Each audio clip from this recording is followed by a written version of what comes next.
आप सभी का स्वागत है हमारे YouTube channel AK art classes पर। आज मैं आप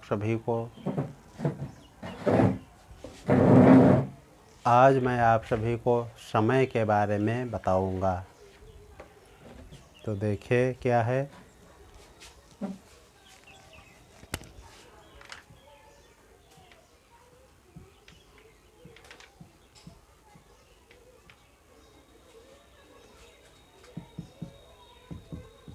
समय। तो आज मैं इसी समय के बारे में आप सभी को बताऊंगा। तो देखते रहिए हमारा वीडियो।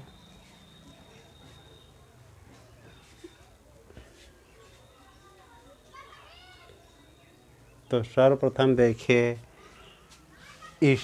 ईसा पूर्व और ईसवी में क्या होता है।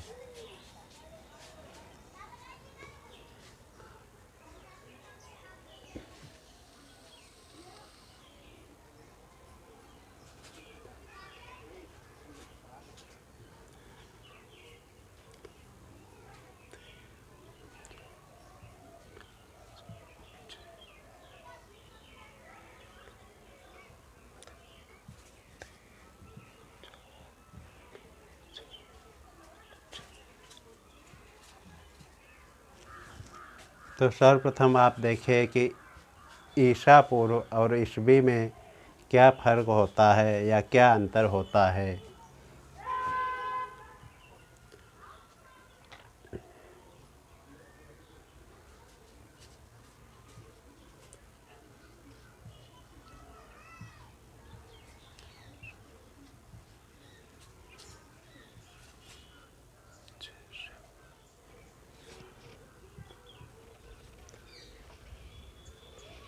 सौ, 200, 300, 400, 500, 600।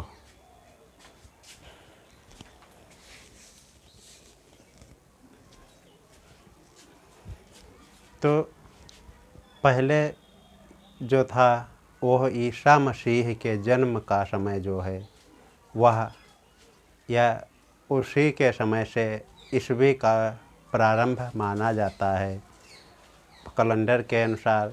वैसे तो आप इतिहास जब पढ़ोगे तो उसमें आपको मिलता है कि ईसा मसीह का जन्म जो है वो ईसवी से लगभग 6 ईसा पूर्व बाद में हुआ था, या ईसवी से 6 ईसा पूर्व बाद में हुआ था। मगर कैलेंडर के अनुसार माना जाता है कि जब से ईसा मसीह का जन्म हुआ तभी से ईसवी प्रारंभ हुई, और उसके पहले का समय जो है वो ईसा पूर्व कहलाता था। तो यहाँ पर मान लीजिए कि ईसा मसीह का जन्म हुआ। यहाँ पे मान लीजिए ईसा मसीह का जन्म हुआ, तो उनके जन्म के बाद का जो समय चालू हुआ वह ईसवी हुआ। जन्म के बाद का समय क्या है? ईसवी।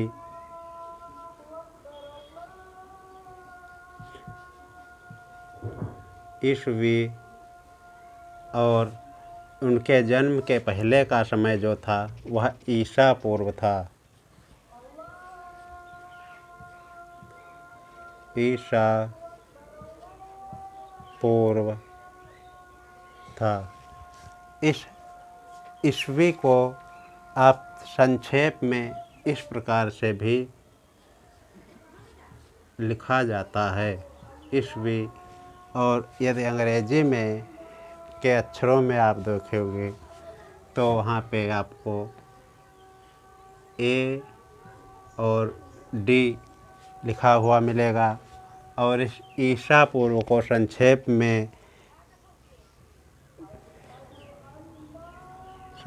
में आपको मिल जाएगा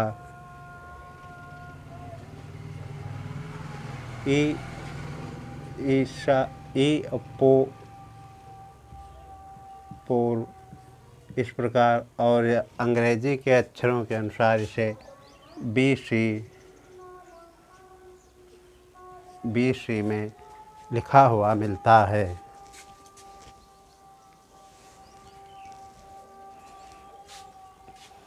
तो देखिए यहाँ पे ईसा मसीह का मान लीजिए कि जन्म हुआ।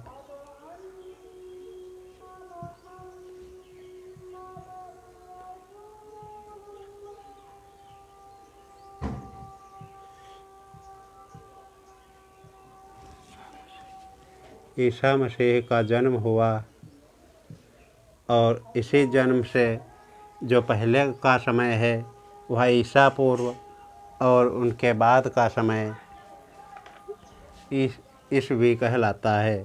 तो मान लीजिए इस बिंदु पे ईसा मसीह के जन्म से इधर का जितना भी समय हुआ वह आपको बढ़ते हुए क्रम में मिलेगा और ईसा मसीह के जन्म के पहले का समय की जब गणना होती है तो वह सदैव घटते हुए क्रम में होती है।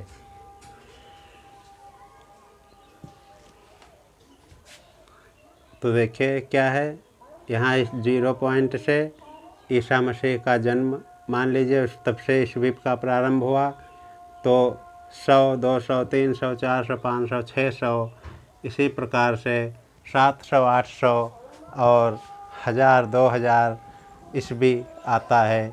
जैसे वर्तमान में आप मान लीजिए कि जो है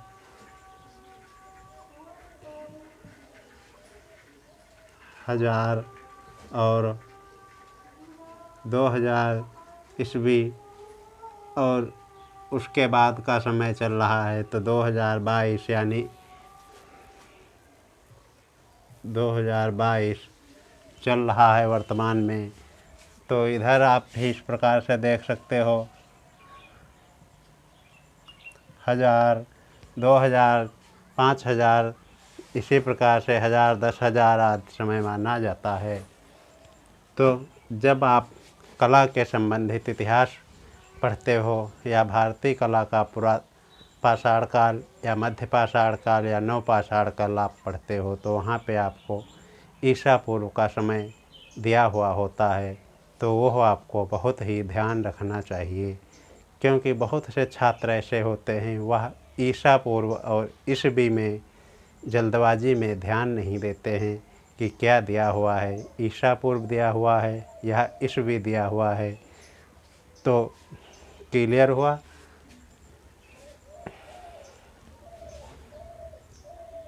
ईसा पूर्व और ईस्वी एक बार फिर से देख लीजिए। ईसा मसीह के जन्म कैलेंडर के अनुसार ईसा मसीह के जन्म के बाद का समय ईस्वी कहलाता है और उनके जन्म के पहले का समय जो था वह ईसा पूर्व कहलाता था। यानी आप यह कह सकते हो कि जब से ईसा मसीह का जन्म हुआ तब से ईस्वी की शुरुआत मानी जाती है। तो उनके पहले का समय ईसा पूर्व और उनके बाद का समय ईस्वी कहलाता है।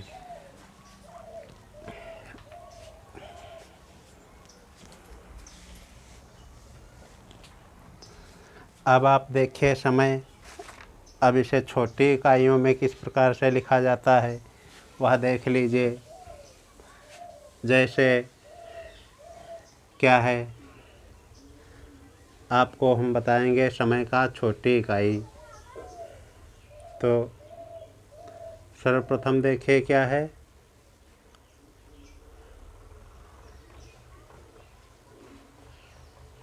100 वर्ष बराबर 100 वर्ष बराबर क्या होता है, एक शताब्दी। एक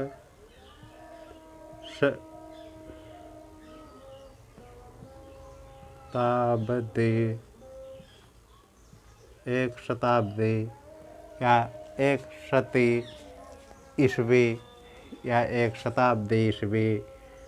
और फिर देखिए क्या है,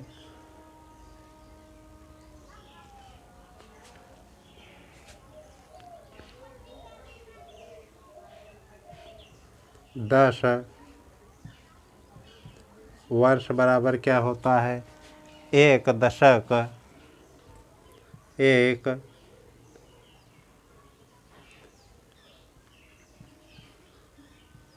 दशक।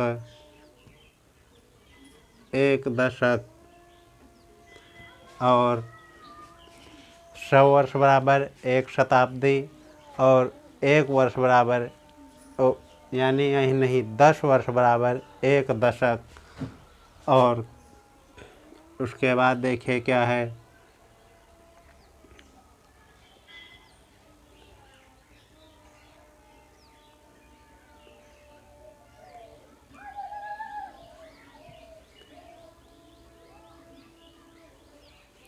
तीन सौ पैंसठ सही 1/4। 365 सही 1/4 दिन बराबर एक वर्ष होता है। तो क्या है, 10 वर्ष बराबर एक दशक, और 100 वर्ष बराबर एक शताब्दी, और 365 सही 1/4 दिन बराबर एक वर्ष समय माना जाता है।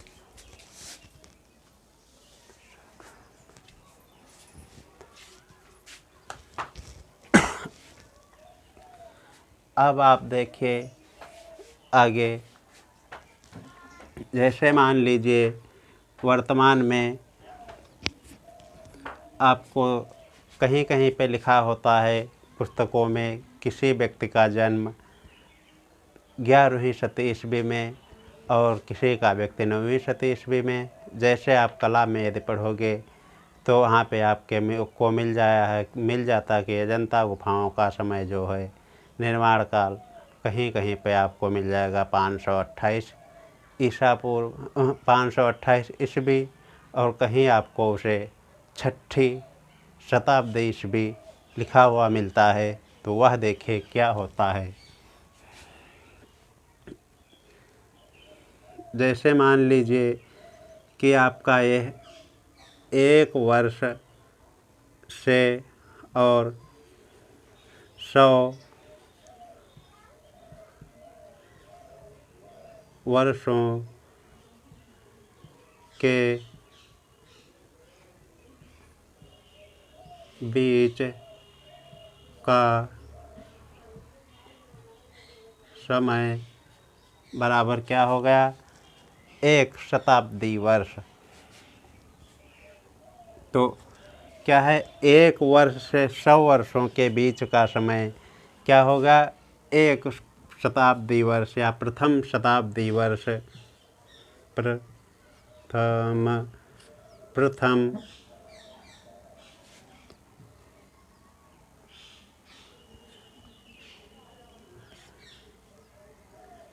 प्रथम शती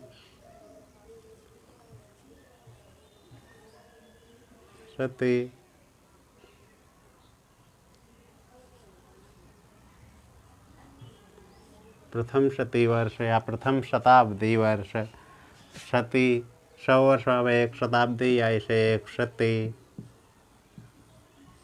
भी कहते हैं।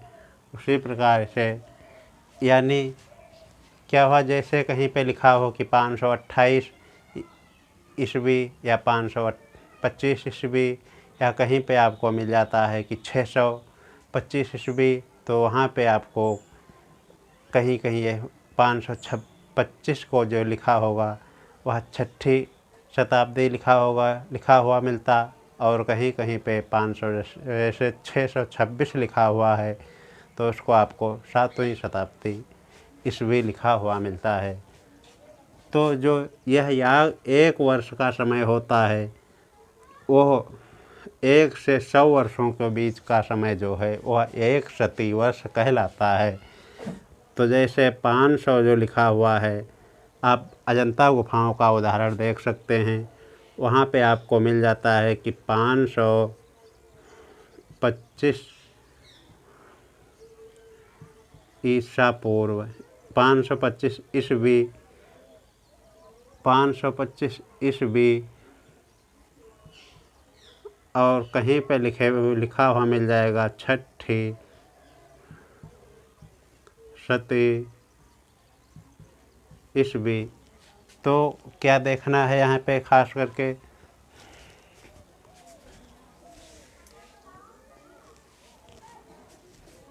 नहीं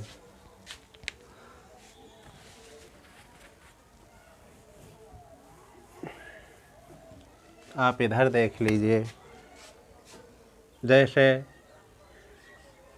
525 ईस्वी लिखा है या इसे छठी सती छठवीं सती ईस्वी लिखा है तो बहुत एक कन्फ्यूज वाली बात हो जाती है, क्योंकि यहाँ पे आपको पढ़ोगे कि 525 और यहाँ पे लिखा है छठी शताब्दी छठवीं सती ईस्वी। तो क्या हुआ, एक वर्ष से 100 वर्षों के बीच का जो समय है वो प्रथम सती ईस्वी, प्रथम सती या प्रथम सती वर्ष। इसी प्रकार से जब आपको 500 जो लिखा है, जैसे 500 और 600, 500 के बाद 600, तो क्या हुआ, 500 के बाद 600 का जो समय है वो छठी सती ईस्वी होता है, बराबर छठवीं सती ईस्वी। पहले यहाँ पे आपको बताया जा चुका कि 100 वर्ष बराबर एक शताब्दी या एक सती। तो 500 के बाद आपको 501 से लेकर के 600 वर्षों का जो समय है, वर्षों का समय छठवीं सती ईस्वी होता है। इसी प्रकार से अन्य भी समय दिया हुआ होता है, जैसे मान लीजिए कि है 651 या 7वीं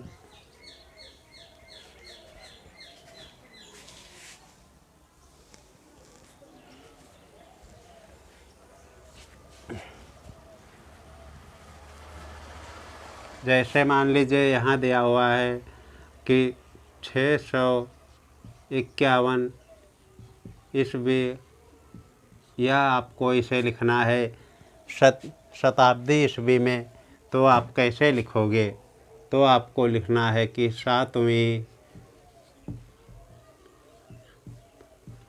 सती ईस्वी। तो यहाँ पे देखिए यह 600 जो समय है, 600 से 700 का समय जो है वो 7वीं सती ईस्वी के अंतर्गत आता है। तो 601 से और 700 यानी 100 वर्ष बराबर एक सती होता है, एक सती। तो इसी प्रकार 601 से 700 का जो समय है वो 7वीं सती ईस्वी होता है।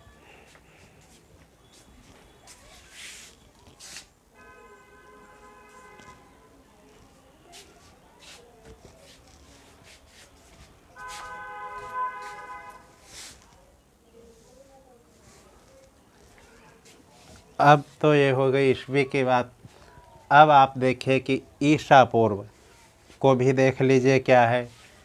ईसा पूर्व को आपको सदैव उल्टे क्रम से लिखना होता है। जैसे मान लीजिए कि किसी व्यक्ति का जन्म 428 ईसा पूर्व में हुआ, तो उसकी मृत्यु, बहुत से व्यक्ति जो नए हैं वो समझें कि 428 के बाद उसकी मृत्यु कुछ वर्षों के बाद ही होगी, जैसे 528 या 527 या 500 ईस्वी। ऐसा नहीं होता है। जैसे मान लीजिए कि किसी व्यक्ति का जन्म 400 28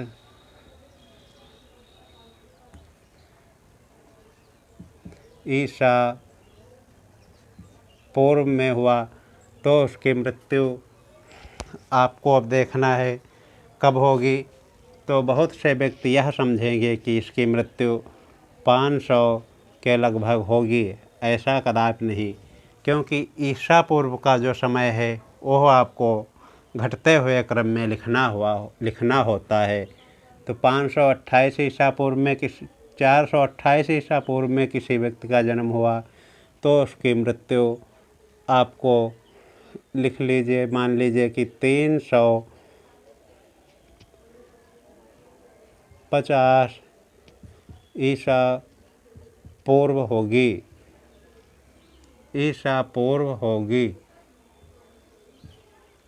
क्योंकि ईसा पूर्व का समय जो सदैव है वह घटते हुए क्रम से लिखा जाता है। जैसे 400 और 300, 200, 100 आदि इस प्रकार से लिखा हुआ होता है। इसी प्रकार के से आपको लिखा हुआ मिल जाएगा। क्योंकि ऐसा क्यों होता है? क्योंकि जो ईसा मसीह का जन्म हुआ उसके कितने बाद में जन्म हुआ किसी व्यक्ति का या किसी चीज़ की खोज हुई, फिर जो समय बीतता जाएगा तो ईसा मसीह के जन्म की तरफ नज़दीक आता जाएगा। तो उसी प्रकार से माना जाता है। तो फिर से एक बार दूसरा उदाहरण भी देख लीजिए। जैसे मान लीजिए कि किसी व्यक्ति का जन्म जो है वह 300 ईस्वी, किसी व्यक्ति का जन्म 300 ईसा पूर्व में हुआ और उसकी मृत्यु कब होगी? तो 300 ईसा पूर्व में जन्म होगा तो उसकी मृत्यु 200 ईसा पूर्व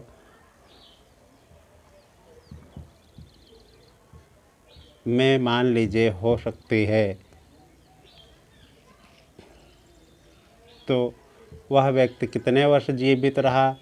यानी 100 वर्षों तक जीवित रहा।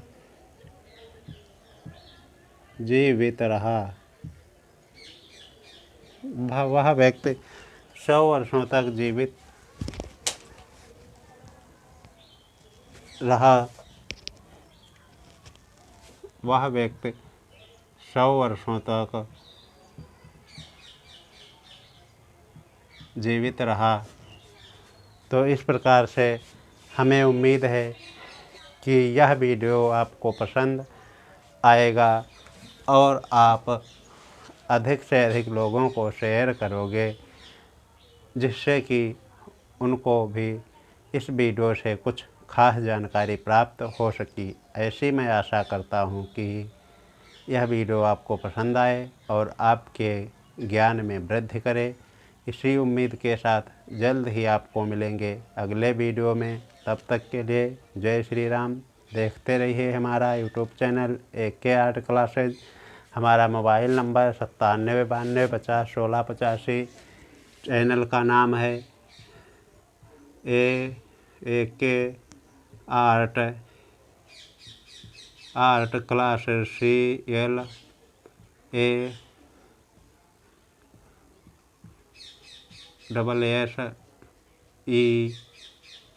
CLASSES classes. मोबाइल नंबर है 9792501685। अरविंद कुमार नाम है।